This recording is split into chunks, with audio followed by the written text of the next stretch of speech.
নমস্কার বন্ধুরা, শর্মিলা শপিতে আপনাদের সকলকে স্বাগত। আজ আমি আপনাদের সাথে শেয়ার করব জামাই ষষ্ঠী স্পেশাল চিংড়ি মাছের রেজালা রেসিপি। অনেক বাড়িতেই জামাইদের চিংড়ি মাছের মালাইকারি বানিয়ে খাওয়ানো হয়, আর এটা তো একটা কমন রেসিপি, সবাই বানায়।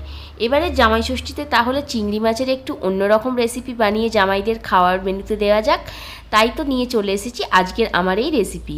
আমরা তো চিকেন বা মাটন রেজালা প্রায়শই খেয়ে থাকি, তাই এবার নিয়ে চলে এসেছি চিংড়ির রেজালা। আর অবশ্যই এই জামাই ষষ্ঠীতে জামাইদের বানিয়ে এই রেসিপিটা একবার খাওয়ান।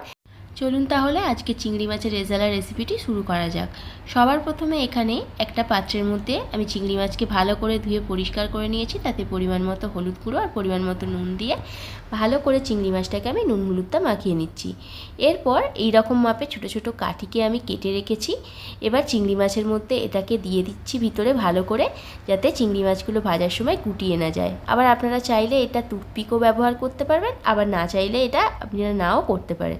সমস্ত মাছগুলোতে এইভাবে কাঠি ভরে নিয়ে এরপর মশলার পেস্ট বানাবো। তার জন্য 1 চামচ দিয়ে দিলাম পোস্ত, 1/2 চামচ মগজদানা, 5 থেকে 6টা কাজু বাদাম আর একটা মিডিয়াম সাইজের পেঁয়াজ আর 3 থেকে 4টে কাঁচা লঙ্কা অল্প একটু জল দিয়ে পেস্ট বানিয়ে সাইড করে রাখলাম।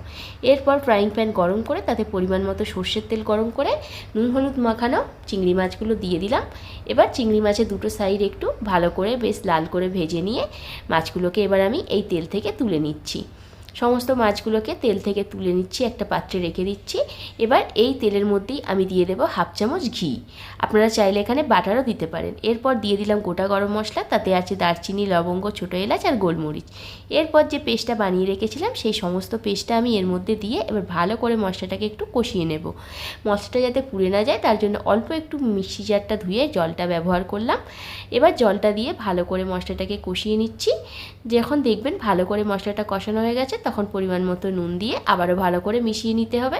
সমস্তটা মিশিয়ে নেওয়ার পর এটাকে ঢাকা দিয়ে আবার মিনিট 2 পর যখন দেখছি ওপর থেকে তেলও ছেড়ে দিয়েছে, তেল ছেড়ে দেওয়ার পর আবারও অল্প একটু জল দিলাম যাতে গ্রেভিটা আরও একটু বেশি হয় আর মাছগুলো একটু সেদ্ধ হয় তার জন্য। এবার দিয়ে দিলাম আমি মাখানা। যেহেতু রেজালা বানাচ্ছি তো মাখানা তো লাগবেই, এটা যদি আপনারা না থাকেন তো অ্যাভয়েড করতে পারেন। এরপর সামান্য পরিমাণে একটু গরম মশলা গুঁড়ো আর অল্প একটু চিনি দিয়ে ভালো করে আবারও মিশিয়ে নিয়ে তারপরে দিয়ে দিলাম ভেজে রাখা চিংড়ি মাছগুলো। সমস্ত মাছগুলো দিয়ে ভালো করে আমি গ্রেভিটার সাথে মিশিয়ে নিচ্ছি। আর কিন্তু বেশি গ্রেভি হবে না, এই রকমই থাকবে। এরপর মিনিট 5 জন্য আবারও ঢাকা দিয়ে দিলাম। 5 মিনিট পর যখন ঢাকনাটা খুলছি দেখুন খুব সুন্দরভাবে উপর থেকে তেল ছেড়ে দিয়েছে আর গ্রেভিটা প্রায় শুকনো হয়ে এসেছে।